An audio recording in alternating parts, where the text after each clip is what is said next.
ഭക്തിർഭവതി നൈഷ്ഠികീം കൃഷ്ണായ വാസുദേവായ ദേവകീനന്ദനായ ച നന്ദഗോപകുമാരായ ഗോവിന്ദായ നമോ നമഃ.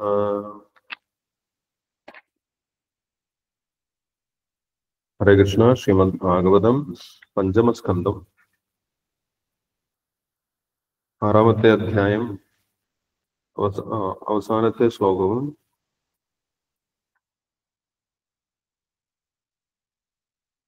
ഏഴാമത്തെ അധ്യായം അവസാനത്തെ ശ്ലോകവും 8-ാമത്തെ അധ്യായം ആദ്യത്തെ ശ്ലോകവും വായിക്കാം.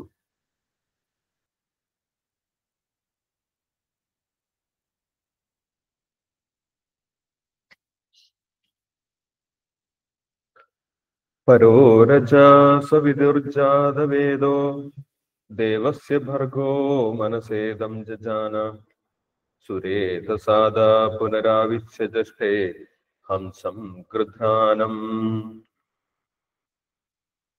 നൃഷദൃംഗിരാമിവ. അധ്യായം 8 ഭരതമഹാരാജാവിന്റെ സ്വഭാവ വർണ്ണന. ഏകഥാ തു മഹാനദ്യാം ശ്രീശുകവാച ഏകഥാ തു മഹാനദ്യാം കൃതാഭിഷേകനൈയമികാവശ്യകോ ബ്രഹ്മാക്ഷരം അഭിഗൃണാനോ മുഹൂർത്തത്രയാ ഉദകാന്ത ഉപവിവേശ. തത്ര തഥാ രാജൻ ഹരിണീ പിപാസയാ ജലാശയാഭ്യാമോ ഉപജഗാമ തയാ താവദേവാ വിദൂരേണ നദതോ മൃഗപദേരുന്നാദോ ലോകഭയങ്കര ഉദപതത്.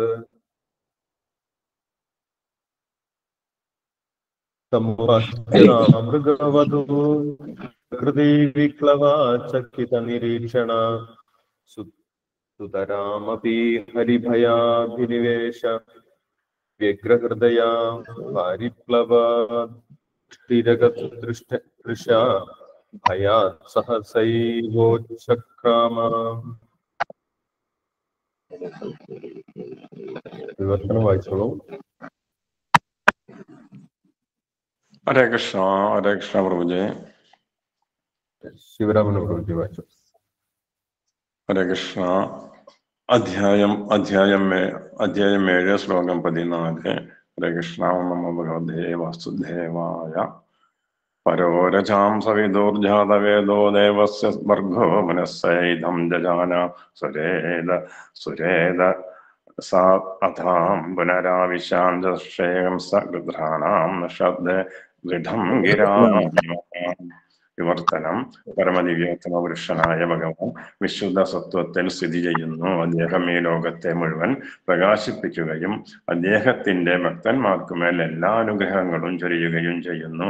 ഭഗവാൻ അദ്ദേഹത്തിന്റെ സ്വന്തം ആത്മശക്തിയിൽ നിന്ന് ഈ ലോകത്തെ സൃഷ്ടിച്ചു. അദ്ദേഹം സ്വേച്ഛയാൽ ഈ ലോകത്തിൽ പ്രവേശിക്കുകയും തന്റെ വിഭിന്ന ശക്തികളാൽ ഭൗതിക ആസ്വാദനം അഭിലഷിക്കുന്ന എല്ലാ ജീവസത്തകളെയും സംരക്ഷിക്കുകയും ചെയ്യുന്നു. ബുദ്ധിദായകനായ ഭഗവാന് ഞാൻ എൻ്റെ ആദര പ്രമാണങ്ങൾ അർപ്പിക്കട്ടെ. ഹരേ കൃഷ്ണ. ശ്രീമദ് ഭാഗവതം 5-ാം സ്കന്ധം 7-ാം അധ്യായം ഭരതരാജാവിന്റെ കർമ്മങ്ങൾ എന്ന ഭക്തിവേദാന്ത വ്യാഖ്യാനം ഇപ്രകാരം സമാപിക്കുന്നു. ഹരേ കൃഷ്ണ. ഓം നമോ ഭഗവതേ വാസുദേവായ. സ്കന്ധം 5 അധ്യായം 8 ശ്ലോകം 1. ശ്രീശുകവാച ഏകദാ തു മഹാനദ്യാം കൃതാഭിഷേകനൈയാമികമവശ്യകോ ബ്രഹ്മാക്ഷര അഭിഘ്രണാനോ മുഹൂർത്തത്രയം ഉദഘാന്താംബവിവയശാം.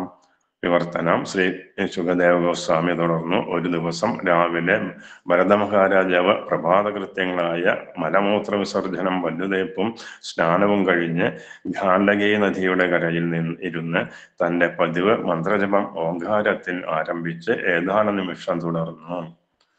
തത്ര തഥാ രാജൻ ഹരിണീ പിപാസയാം ജലാശയാഭ്യാശ ഏകേവോപജഗാമ. അല്ലയോ രാജാവേ, ഭരത മഹാരാജാവ് ആ നദിക്കരയിൽ ഇരിക്കുമ്പോൾ ഒരു മാൻപേട ദാഹം മൂലം ജലം പാനം ചെയ്യുന്നതിന് അവിടേക്ക് വന്നു. മുദകേ താവദ് ഏവാ അവിദൂരേണ നദതോ മൃഗവതേ ഉന്നാഥോ ലോകഭയങ്കര ബദ്ധ. മാൻപേട സംതൃപ്തിയോടെ ജലം പാനം ചെയ്യുമ്പോൾ വളരെ അടുത്തു നിന്ന് ഒരു സിംഹം അത്യുഗ്രമായി ഗർജിച്ചു. എല്ലാ ജീവികളെയും ഭയപ്പെടുത്തിയ ആ ഗർജനം മാൻപേടയും കേട്ടു. തം ഉപാസുദ്യ മൃഗവധോ പ്രകൃതി വിക്ലവാഞ്ജഗിത നിരീക്ഷണാം സുതരാമതിം ഹരിമയാഭിനിവേശ വ്യഗ്രഹൃദയാ പരിപ്ലവ ദൃഷ്ടി അഗധതൃഷാംബയാത് സഹസേവോ ഉച്ചക്രാമ. സ്വാഭാവികമായും മറ്റുള്ളവരാൽ കൊല്ലപ്പെടുമോ എന്ന ഭയമുണ്ടായിരുന്ന പേടമാൻ സംശയത്തോടെ ചുറ്റുനിന്നും നോക്കുന്നുണ്ടായിരുന്നു. സിംഹത്തിന്റെ ഭീകരഗർജനം കേട്ടതും അത് ചകിതയായി അസ്വസ്ഥമായ കണ്ണുകളോടെ അവിടേക്കും ഇവിടേക്കും നോക്കിയ അത് തൃപ്തിയാകുമ്പോളം ജലം പാനം ചെയ്തിരുന്നില്ലെങ്കിലും പെട്ടെന്ന് നദിയുടെ മറ്റുകരയിലേക്ക് നീന്തി. ഹരേ കൃഷ്ണ. ഹരേ കൃഷ്ണ പ്രഭുജി.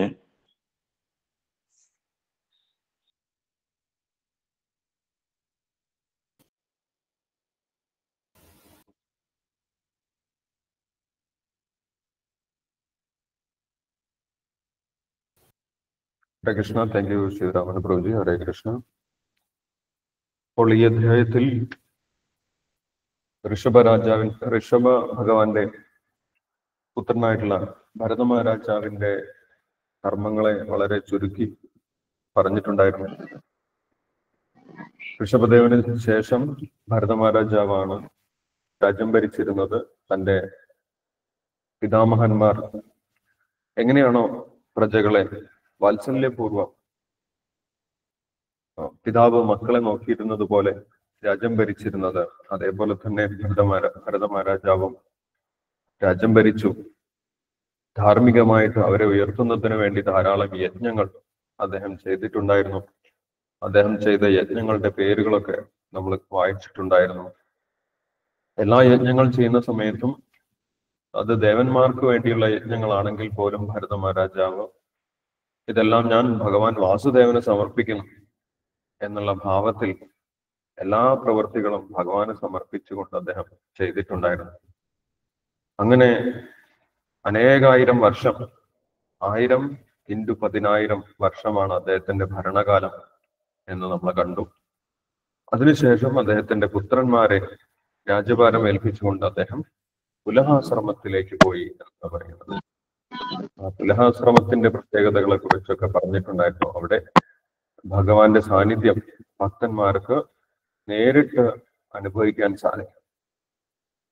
മാത്രമല്ല അവിടെ ഭഗവാന്റെ തന്നെ ശിലാ രൂപത്തിലുള്ള അവതാരം, താളഗ്രാമ ശിലകൾ കാണാൻ സാധിക്കും. ആ പുലഹാശ്രമത്തിൽ പോയി ഭരത മഹാരാജാവ് ഭഗവാനെ ഉപാസിക്കാൻ തുടങ്ങി. എങ്ങനെയാണ് അദ്ദേഹം ഉപാസന ചെയ്തത് എന്നൊക്കെ നമ്മൾ കണ്ടിട്ടുണ്ടായിരുന്നു. വനത്തിൽ ലഭ്യമായിട്ടുള്ള ഫലമൂലാദികൾ ഭക്തിപൂർവം ഭഗവാന്റെ വിഗ്രഹത്തിൽ സമർപ്പിച്ചുകൊണ്ട് അദ്ദേഹം ഭഗവാനെ ഉപാസിച്ചു. അദ്ദേഹം പ്രത്യേകമായിട്ട് ധ്യാനിച്ചിരുന്നത് സൂര്യനാരായണ മൂർത്തിയായിരുന്നു എന്ന അവസാന ഭാഗത്ത് പറയുന്നുണ്ട്. ആ സൂര്യനാരായണ മൂർത്തിയെ ഉപാസിക്കുന്നതിന് വേണ്ടി അദ്ദേഹം ഉപയോഗിച്ചിരുന്ന മന്ത്രമാണ് അദ്ദേഹത്തിന്റെ അവസാനം നമ്മളിപ്പോ വായിച്ചത് 14ാമത്തെ ശ്ലോകത്തിൽ. പരോ രജാ സവിതുർജാത വേദോ ദേവസ്യ ഭർഗോ മനസേദം ജജാന സുരേതസാദ പുനരാവിശ്യ ജഷ്ടേ ഹംസം ഗൃധാണം ഋഷദ്രിം ഗിരാമിമ. അപ്പോൾ അത് ഭഗവാനെ, എല്ലാവരുടെയും ഹൃദയത്തിൽ ഇരിക്കുന്ന ആ ഭഗവാനെ അഭിസംബോധന ചെയ്യുന്ന ശ്ലോകമാണ്. ഇതിന് സമാനമാണ് ഋഗ്വേദത്തിലെ ഗായത്രി മന്ത്രം എന്ന് ശ്രീല പ്രഭുപാദർ വിശദീകരിക്കുന്നുണ്ട്. ഗായത്രി മന്ത്രത്തിനെ കുറിച്ച് വിശദീകരിക്കുന്നുണ്ട്. എല്ലാവർക്കും ബുദ്ധി നൽകുന്ന ആ ഭഗവാനെ ഞാൻ പ്രണമിക്കുന്നു. എല്ലാവർക്കും അനുഗ്രഹവും എല്ലാവർക്കും ബുദ്ധിയും നൽകുന്ന ആ ഭഗവാനെ, സൂര്യനാരായണ മൂർത്തിയെ ഞാൻ പ്രണമിക്കുന്നു എന്നാണ് ഭരത മഹാരാജാവ് പ്രാർത്ഥിച്ചിരുന്നത്. അപ്പോൾ ആ ബുദ്ധിയുടെ ഉദ്ദേശം എന്താണ് എന്ന് നമ്മൾക്കറിയാം. എല്ലാവർക്കും ബുദ്ധി നൽകുന്നത് പരമാത്മ രൂപത്തിൽ ഇരിക്കുന്ന ഭഗവാനാണ്. ആ ബുദ്ധി എന്തിനു വേണ്ടിയാണ് ഉപയോഗിക്കേണ്ടത് എന്നും ഭഗവാൻ പറയുന്നുണ്ട്. ദദാമി ബുദ്ധിയോഗം തം ഏനമാം ഉപയാന്തിതേ. ഞാൻ നിങ്ങൾക്ക് ബുദ്ധി നൽകാം, അതുകൊണ്ട് നിങ്ങൾക്ക് എൻ്റെ അടുത്തേക്ക് തിരിച്ചു വരാൻ സാധിക്കും എന്ന് പറയുന്നു. അപ്പോൾ ആരാണോ ഈ മന്ത്രം, ഇവിടെ കൊടുത്തിട്ടുള്ള മന്ത്രം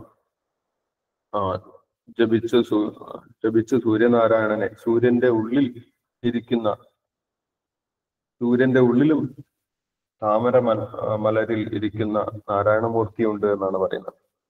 ആ നാരായണമൂർത്തിയുടെ സമീപത്ത് എത്തിച്ചേരാനുള്ള മന്ത്രമാണ് ഇവിടെ കൊടുത്തിട്ടുള്ളത് എന്ന് ഭാവാർത്ഥത്തിൽ വിശദീകരിക്കുന്നുണ്ട്. അങ്ങനെ ദിവസവും അദ്ദേഹം ചെയ്തുകൊണ്ടിരുന്നു. ആ സന്ദർഭത്തിൽ ഒരു പ്രത്യേകമായ സംഭവ വികാസം ഉണ്ടായി. അതിനെക്കുറിച്ചാണ് അടുത്ത അധ്യായത്തിൽ പറയുന്നത്. ഒരു ദിവസം അദ്ദേഹം പാദകർമ്മങ്ങളൊക്കെ ചെയ്തതിനു ശേഷം ഗണ്ഡകി നദിയുടെ കരയിലിരുന്നു കൊണ്ട് അദ്ദേഹം സൂര്യോപാസന അല്ലെങ്കിൽ സൂര്യനാരായണ ഭഗവാനെ ഉപാസിക്കുകയായിരുന്നു. ആ സമയത്താണ് ദാഹജലം കുടിക്കുന്നതിന് വേണ്ടി ഗണ്ഡകി നദിയുടെ തീരത്ത് അദ്ദേഹത്തിന്റെ അടുത്ത് തന്നെ ഒരു മാൻപേട എത്തിച്ചേർന്നത്. ആ മാൻ വെള്ളം കുടിക്കാൻ തുടങ്ങിയ സമയത്ത്, വെള്ളം കുടിക്കാൻ തുടങ്ങിയ സമയത്ത് അതിന്റെ തൊട്ടടുത്ത് നിന്ന് തന്നെ താവദേവ അവിദൂരേണ എന്നാണ് പറയുന്നത്. തൊട്ടടുത്തു നിന്ന് തന്നെ വലിയൊരു ഗർജനം, ഒരു സിംഹത്തിന്റെ ഗർജനം അതിന് കേൾക്കാൻ സാധിച്ചു. ആ ഗർജനം കേട്ട ഉടനെ സ്വതവേ മാൻപേട വെള്ളം കുടിക്കുന്നത് നമ്മൾക്കറിയാം വളരെയധികം ഭയന്നിട്ടാണ്. ഒരു ജീവി ഇല്ലെങ്കിൽ പോലും വെള്ളം കുടിക്കുകയോ അല്ലെങ്കിൽ എന്തെങ്കിലും ഭക്ഷണം കഴിക്കുകയോ ചെയ്യുന്ന സമയത്ത് കാട്ടിൽ എങ്ങനെയുള്ള സാധുമൃഗങ്ങൾ ചുറ്റുപാട് നോക്കിക്കൊണ്ടിരിക്കും. ആ കാര്യമൊക്കെ വിശദമായിട്ട് ഇവിടെ കൊടുത്തിട്ടുണ്ട്. 4-ാമത്തെ ശ്ലോകത്തിൽ നമ്മൾക്ക് കാണാൻ സാധിക്കും. ചകിത നിരീക്ഷണ എന്ന് പറയും. ഭയന്ന മിഴികളോടെ. എല്ലാ ജീവജാലങ്ങൾക്കും ഭയം സ്വാഭാവികമാണ്. സാധുമൃഗങ്ങൾക്ക് കൂടുതൽ ഭയമുണ്ടാകും. അപ്പോൾ അവർ വെള്ളം കുടിക്കുന്നതിന് മുന്നേ ഓരോ പ്രാവശ്യം വെള്ളം കുടിച്ചതിന് ശേഷം ചുറ്റുപാടും നോക്കി, ഭയത്തോടു കൂടി നോക്കിക്കൊണ്ടാണ് വെള്ളം കുടിക്കുന്നത്. അങ്ങനെ വെള്ളം കുടിക്കാൻ തുനിയുന്ന സമയത്ത് വലിയ ഒരു ശബ്ദം കേൾക്കാൻ സാധിച്ചു എന്നാണ് പറയുന്നത്. വെള്ളം എന്താണ് ശബ്ദം? തൊട്ടടുത്തു നിന്ന് തന്നെ ഒരു സിംഹം ഉഗ്രത്തിൽ വലിയ ശബ്ദത്തിൽ ഗർജിച്ചു. ആ ഗർജനം കൂടി കേട്ട സമയത്ത് ഒന്നും നോക്കാതെ മാൻ എടുത്തു ചാടി എന്നാണ് പറയുന്നത്. അത് അടുത്ത കരയിലേക്ക് നീന്തി കടന്നു. അപ്പുറം കടന്നു. ആ നദിയുടെ, ഗണ്ഡകി നദിയുടെ അപ്പുറത്തേക്ക് നീന്തിപ്പോയി എന്നാണ് പറയുന്നത്. പക്ഷെ അങ്ങനെ ആ ചാടിയ സമയത്ത് ആ മാൻ ഒരു ഗർഭിണിയായിരുന്നു. ആ ഗർഭിണിയായ മാൻ ചാടിയ സമയത്ത് അതിന്റെ പ്രസവം നടന്നിട്ടുണ്ടായിരുന്നു എന്ന് പറയുന്നു. ആ പ്രസവത്തിൽ ഒരു ചെറിയ മാൻകുട്ടി ആ നദിയിൽ വീണുപോയി. ആ മാൻകുട്ടിയെ ഭരത മഹാരാജാവ് കാണുന്നുണ്ട്. ആ കാര്യങ്ങളാണ് അടുത്ത ശ്ലോകങ്ങളിൽ പറയുന്നത്. യഥാർത്ഥത്തിൽ ഇദ്ദേഹം എല്ലാ ദിവസവും ഉപാസന ചെയ്തിരുന്ന സ്ഥലത്ത് വെച്ചാണ് ഈ കാര്യങ്ങളൊക്കെ നടന്നത്. അപ്പോൾ അത് അദ്ദേഹത്തിന്റെ ശ്രദ്ധയിൽപ്പെട്ടു. ആ മാൻകുട്ടി വെള്ളത്തിൽ കിടക്കുന്നത് അദ്ദേഹം കണ്ടു. അക്കരയിലേക്ക് നീന്തിപ്പോയ മാൻ അവിടെ കിടന്ന് ചത്തുപോകുന്നതും ഇദ്ദേഹം കാണുന്നുണ്ട്. അങ്ങനെയുള്ള കാര്യങ്ങളൊക്കെ അടുത്ത ശ്ലോകങ്ങളിൽ പറയുന്നുണ്ട്. അപ്പോൾ അദ്ദേഹം എന്ത് ചെയ്തു? അദ്ദേഹത്തിന്റെ ആ പ്രതികരണം എന്തായിരുന്നു? അദ്ദേഹത്തിന്റെ ആ ഒരു ഭാവം, ആ മാനുഷികമായിട്ടുള്ള ഭാവം ഇവിടെ കാണിക്കുന്നുണ്ട്. അദ്ദേഹത്തിന്റെ ആ ദയ, മറ്റു മൃഗങ്ങളോടുള്ള ദയ, അതൊക്കെ ഉയർന്നു വന്നു. കാരണം ഇദ്ദേഹം രാജാവാണ്, ജനങ്ങളെ മുഴുവൻ സംരക്ഷിക്കുന്ന വ്യക്തിയാണ്. അപ്പോൾ സ്വാഭാവികമായിട്ടും ആ ഭാവം ഉണ്ടാകും. അപ്പോൾ അടുത്ത ശ്ലോകത്തിൽ ആ കാര്യങ്ങളെ കുറിച്ച് പറയുന്നു. അത് നമുക്ക് അടുത്ത ദിവസം നോക്കാം. നമുക്ക് നാമജപം തുടരാം.